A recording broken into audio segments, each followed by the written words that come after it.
FNCS is just around the corner, and a bunch of pro players who have swapped regions from EU to NA managed to qualify for the Duo Cash Cup finals. Mongrel and Savage qualified, Veno and his new duo Clicks, as well as Pink and Mero all managed to qualify, alongside a bunch of players like Blaha, Nixon, Japco and Quanti, as well as Kylie and Vert. However, one team went far and above everybody else during the finals, which is Tayson and Eomzo. These guys have a really solid grasp of the current meta. Their worst placement in the finals was 8th place, and they managed to win by a staggering 80 plus points. So in this video, I'm going to do a really in-depth breakdown of what makes these guys so successful. This isn't going to be like a regular comp video with some surface level stuff. It's going to be a lot of in-depth strategies that you guys can use to do better in FNCS. So before we get started, please leave a like and let's get straight into it. First things first, for early game guys, for Tayson and Eomzo, as well as anybody watching this video, if you want to do better in duos, especially FNCS this season, just practice your early game. Practice being as efficient as possible, knowing exactly what loot path you and your duo are going to be doing, so you're not crossing over each other, you're not running into each other's loot paths, you're not having to run back and forth picking up extra heals from your teammate,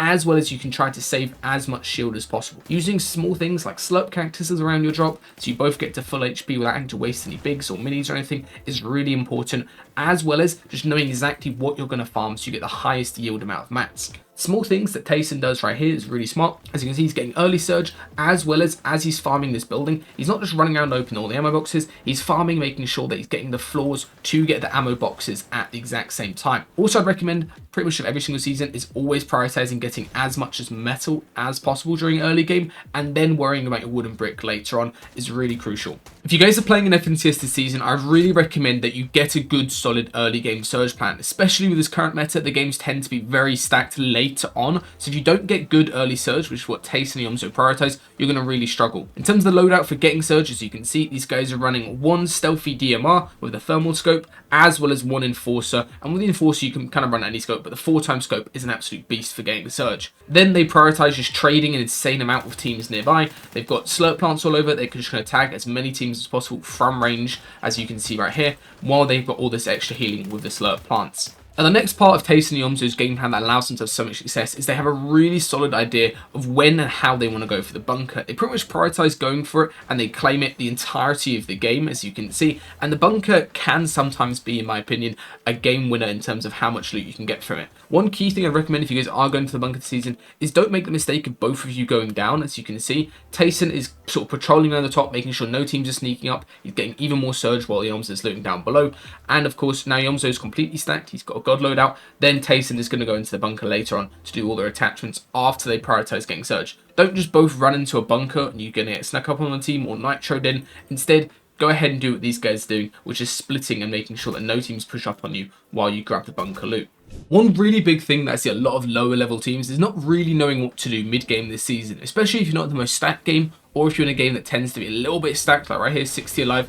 What I'd really recommend you guys do is just come up with a solid plan for how you're going to play your mid-games. And for Tayson and Eomzo's case, because they're landing sort of mid-map, they don't actually want to keep getting mid-map, right? They don't want to run into all this congestion right here and be boxed up next to 10 teams. Instead, what they want to do is play fully edge zone like they're doing here. They keep their mats insanely good. They're both cap mats at all points during mid-game, and only now do they start worrying about where next zone is going to pull when it plays. They're not trying to play and rotate one zone ahead of everybody else. Instead, they're just waiting for zone to show up, and they're going to rotate into it. So they're pretty much playing edge the entire game. And as you can see, this works out really well in their favor here. As they're rotating, everybody ahead of them has focused on themselves and rotating for themselves, and these guys are able to get a free rotate in late, as well as get a free kill on a team fighting, which is the main benefit of playing edge, is you're never really going to be the one getting in a scrap, and you can go ahead and get a lot of free elims like they did in this game. As you can see, the benefit of being edge zone is you also tend to run into a lot of players who are solo or completely scuffed. And as you can see, Tayson uses this to his advantage, spots a solo on edge, immediately pops the Nitro Splash, which is what I'd recommend you guys carry.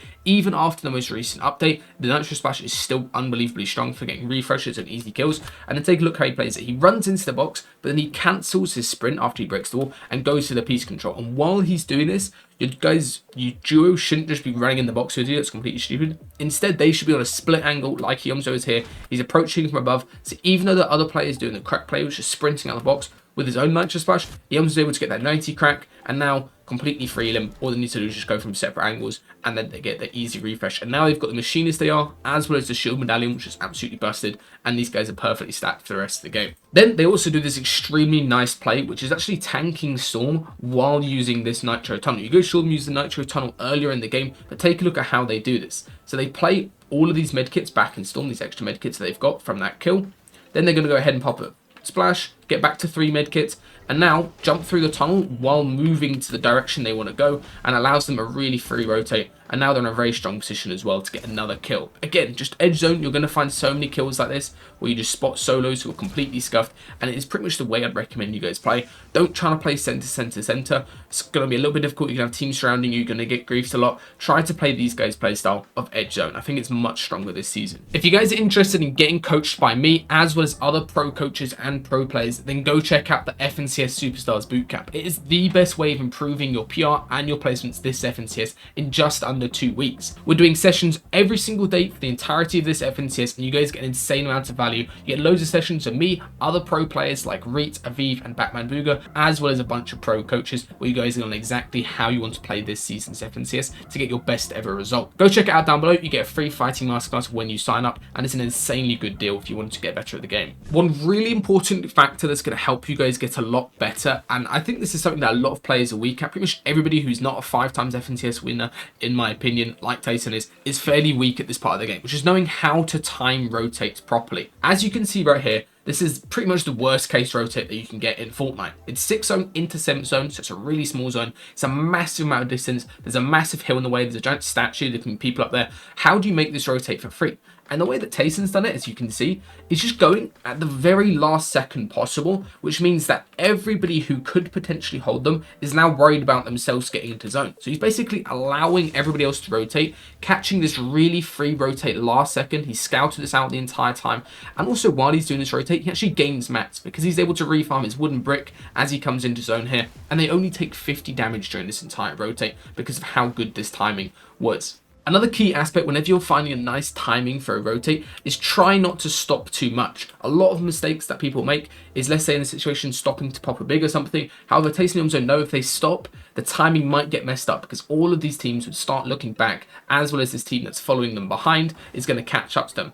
So all Tayson does is keep on rotating, keep on following that nice timing, and he's left with this fairly difficult choice at this point in time. If you guys want to pause the video, just think, how would you rotate this zone? It's actually a very good example, and just practice to do whenever you're VODing. So he's basically got 3 options.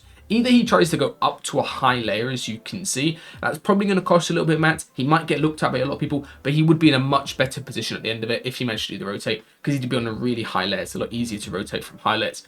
Or he could go ahead and go down onto low ground. So basically one off low ground or be on low ground next to this other team, which might save a bit of mats, but it also could be pretty risky. You could get box fought, you could easily get service sprayed being down on low ground. So what does Tayson decide to do? Very simply, he just chooses the most easy and most simple path, which is staying on the exact same layer, the exact same timing that they've been following. And all he does is just waste a bit of mats. And I wouldn't even call this a waste of mats. He's just being very cheap with his metal, building a 2x2 wide box at the end here. So now you can see they've got loads of space and nobody can run in with nitro or fist in. And now these guys, because they didn't pause backside, they are in a position where they can hold this team behind them. They can get even more storm surge if they need it. And that all comes from following that good timing while going ahead and actually not pausing. Do not pause whenever you've got a good timing, guys. Keep on forcing the rotate in. This next zone rotate is extremely challenging. So all you guys to do is pause the video and just think, how would you rotate this zone? As you can see, it's going straight up all these builds. It's going up this cliff face right here, up even more builds, and then up this giant cliff face at the end as well. It's basically a full mountain that you've got to get up if you want to get into zone. So take a look at what Tayson and Eomzo do. I'll let you guys think about this for a second. However, the play that these guys decide to do is, again, very similar to that previous rotate they did. They wait for the correct timing where they're trying to go late, and what they're going to do is wait for the zone to expand open on one hand side. Whenever you get a zone where you're on the edge and it's a partial zone, there's always going to be an expanding side of zone, and that's exactly what Tayson and Eomzo play for. So as you can see, they pop their fizz, and just as I said, zone is going to start expanding on this right hand side, and it basically actually just sort of gives them their own little dead side of zone as you can see, when there's nobody to their right as they rotate. There is a team ahead of them who've just gone early and they're able to follow the builds of, but there's basically nobody to this entire side of zone. So rather than rotating through the middle here, which is what a lot of other players would do, instead they're rotating completely on the edge of storm. They only really need to worry about the team in front of them, as well as potentially blocking off their back if needed. As you can see, sticking to this edge of zone, these guys get themselves into a really good position right here. However, they're not quite in. So again, pretty challenging rotate, right? There's a team in front of them that can potentially hold them. It's going to be a little bit scuffed if they were to just try to run in right here. So take a look what they do. Instead of going and wasting loads of mats getting up and around and getting up this hill, instead these guys just settle for the most simple rotate option in this case, which is following a nice timing. They scout, make sure nobody's around them, and then they invest a little bit of mats sticking to this nice layer they've got for themselves. They build a little bit of metal, make sure they're completely safe from maybe getting in their box with nitro splashes or nitro fists, and now they're in a perfect position to look for a refresh.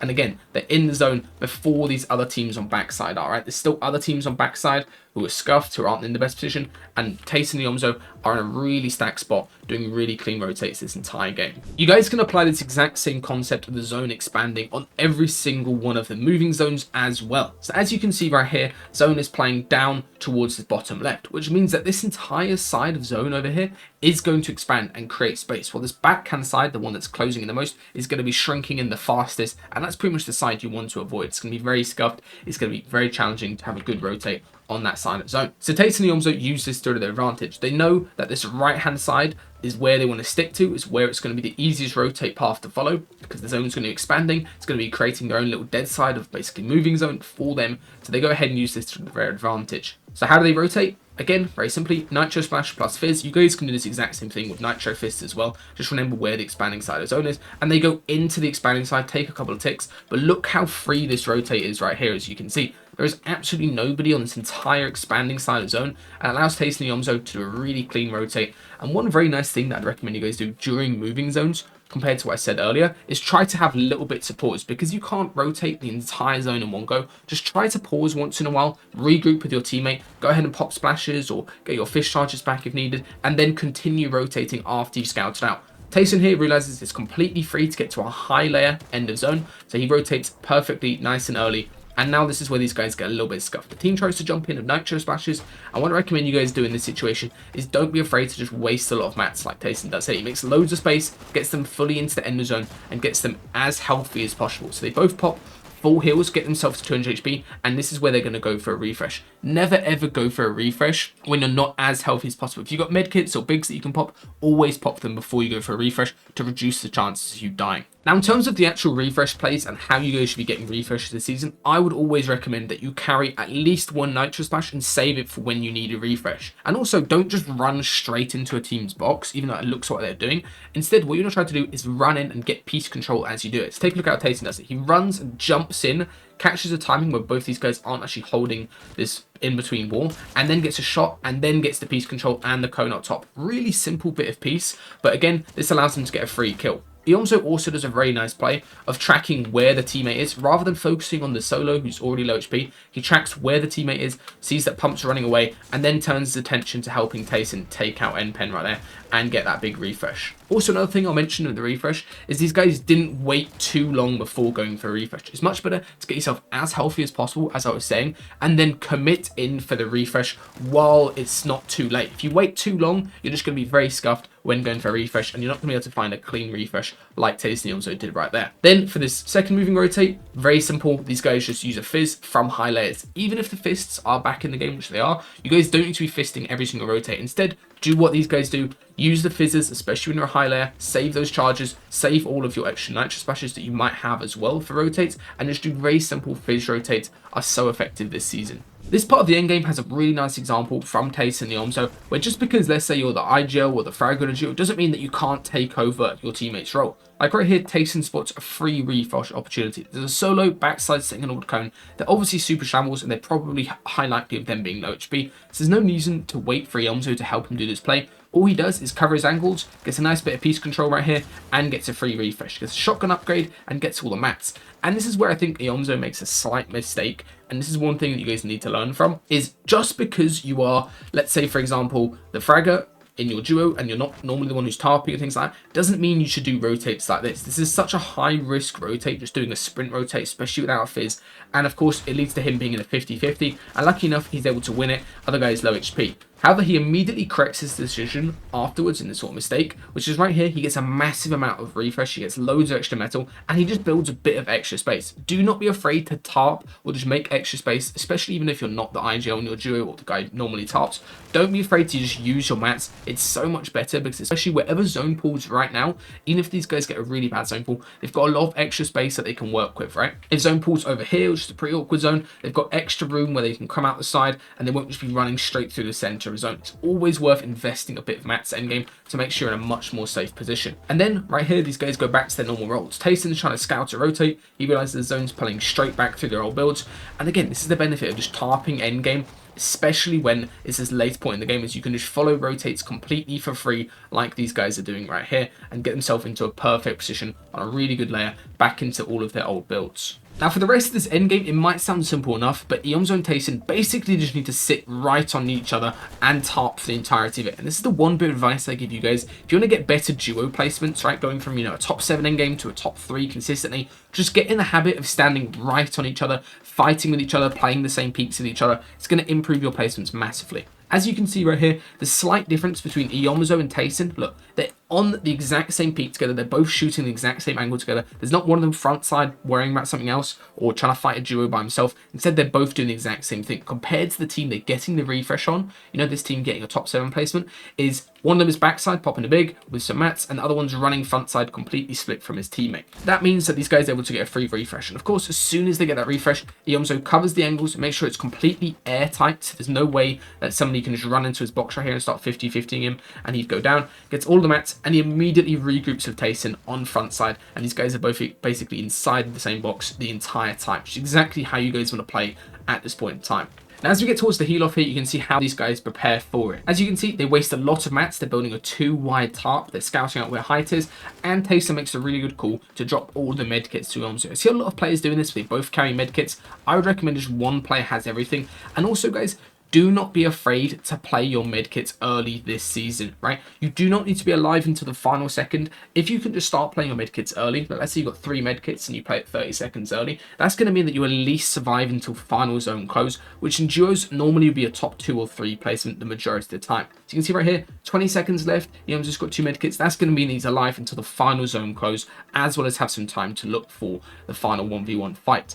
Then, what Tayson does is actually a really smart play. This might look a little bit stupid. He just runs down to low ground and dies. However, the key thing is that he's getting info. He knows exactly what is going on down on low ground while Eomzo is playing the heal off, which is so important. He didn't just die, randomly backside. Instead, he's getting information. He's spotting all these players fighting. He's coming to Eomzo what is happening. And as you can see, these other players down on low ground, down there, Tayson can see that. And then he also spots exactly where the final 1v1 player is for Eomzo. And this is so important. Guys, try to make sure whenever you're dying and your teammate's playing heal off that you get valuable information for them. Like where more medkits are or where more players are they can potentially take out. And Eomzo right here realizes he could of course drop down and try grabbing those extra medkits, but because Tayson told him that info of where the last player is, Eomzo uses this to his advantage, gets the first shot, and with the first shot the gatekeeper is so important, allows him to win that angel against Trashy right there, who had height the entire endgame. This season, guys, there is so much skill involved in endgames, as long as you make sure that you have a solid game plan of how you want to go for refreshes, and also how you want to go ahead and play your tarps as well where needed. Alright, that's all for this video. Please leave a like if you enjoyed, and good luck in FNCS this weekend and the weekend after as well.